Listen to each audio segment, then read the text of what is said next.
6 की है, जब मुझे दिल्ली से हैदराबाद भाई के पास जाना था। मैं स्टेशन पर खड़ी ट्रेन का इंतज़ार कर रही थी।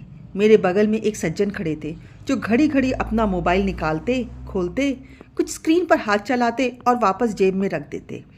उन दिनों टच स्क्रीन फ़ोन बहुत महंगे थे और हर कोई उसे अफोर्ड भी नहीं कर पाता था।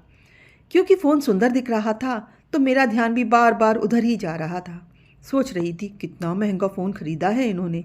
ट्रेन के आते ही मैं तत्परता से कोच पर चढ़ी और अपनी ऊपर की बर्थ को ढूंढकर सामान सेट करके चढ़ गई। इत्तेफाक से वह सज्जन भी सामने की लोअर बर्थ पर बैठ गए।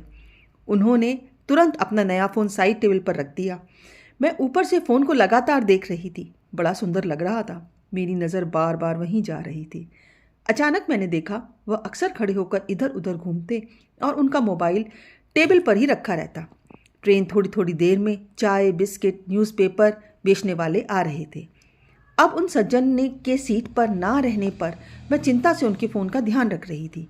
बार बार लग रहा था कहीं कोई उसे उठा के ना ले जाए और मन ही मन उन सज्जन को भी कोस रही थी। कितना लापरवाह आदमी है, इतना महंगा फ़ोन और कोई चिंता नहीं।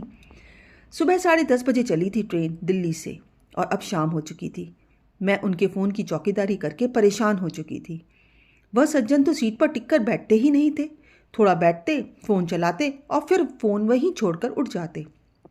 खैर, सामान बेचने वालों का भी आना बंद हो गया था तो मैंने सोचा मैं भी ज़रा उससे ध्यान हटाकर सो जाती हूँ।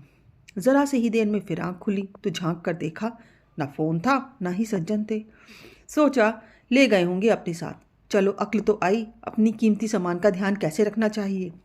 पर मैं गलत थी। अचानक वो सज्जन आए। उनका मुंह लटका हुआ था। किसी के पूछने पर कहने लगे उनका फ़ोन टॉयलेट के पॉट के अंदर गिर गया, ऊपर की पॉकेट में रखा था। धीरे धीरे उस फ़ोन की विस्तार से और जानकारी देने लगे। कहने लगे बड़ा महंगा फ़ोन था, पूरे 42,000 का लिया था, एफडी तुड़वा के लिया था, कल ही तो ख़रीदा था। मेरी तो सांस ही रुक गई। सोच रही थी ना यह आदमी इस फ़ोन के लायक था ना फ़ोन इसके लायक। पर चलो, मेरी चौकीदारी की नौकरी से छुट्टी तो हुई।